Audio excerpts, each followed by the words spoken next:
Okay, looking at chapter 9, describe strategy of play and according to the text, why does it work? So, our brains have a reward system, and we'll get a hit of dopamine when we get rewarded with stuff or when we anticipate a reward. So, when we do an activity that's associated with a reward, we get excited, we anticipate it, even if we don't know what the reward will be or if we are even going to get one. So, um, it also makes advertising feel entertaining versus feeling like it's interrupting what we're doing in a day.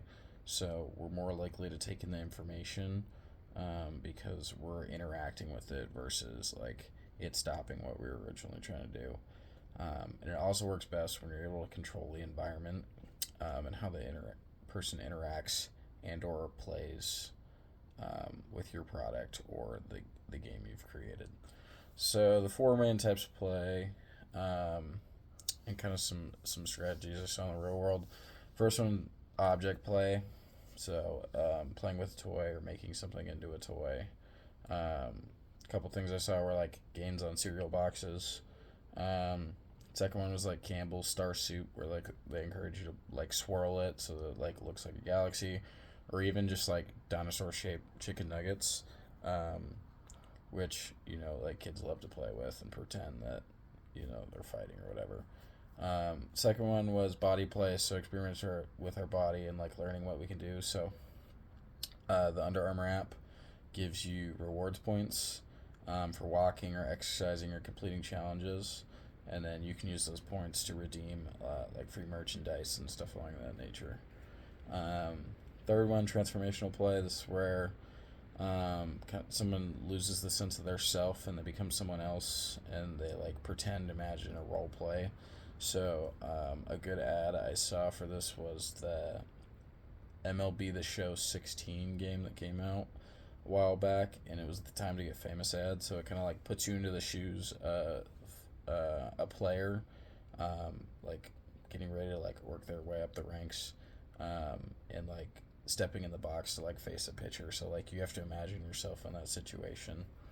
The fourth one is social play. So it's just where we're interacting with other people or competing in different activities and things of that nature. So popular one is the Dr Pepper like football throw for scholarship money that they do at like halftime events at football games and stuff like that.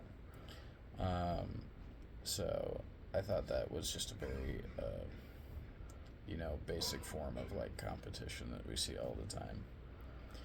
Um, so I think a good way in order to like implement play into like our client's environment at a very basic level and very doable level would be like a spin a wheel in order to win a percentage off. So it makes it kind of fun for the customer. Um, it makes them more apt to um,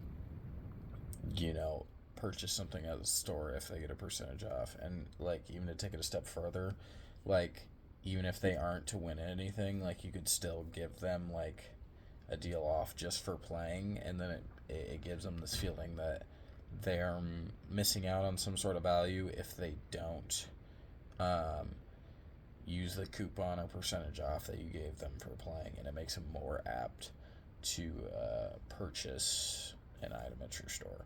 So I think that would be a great way just to implement into our clients' store, just because a lot of the products in there are high end, high price.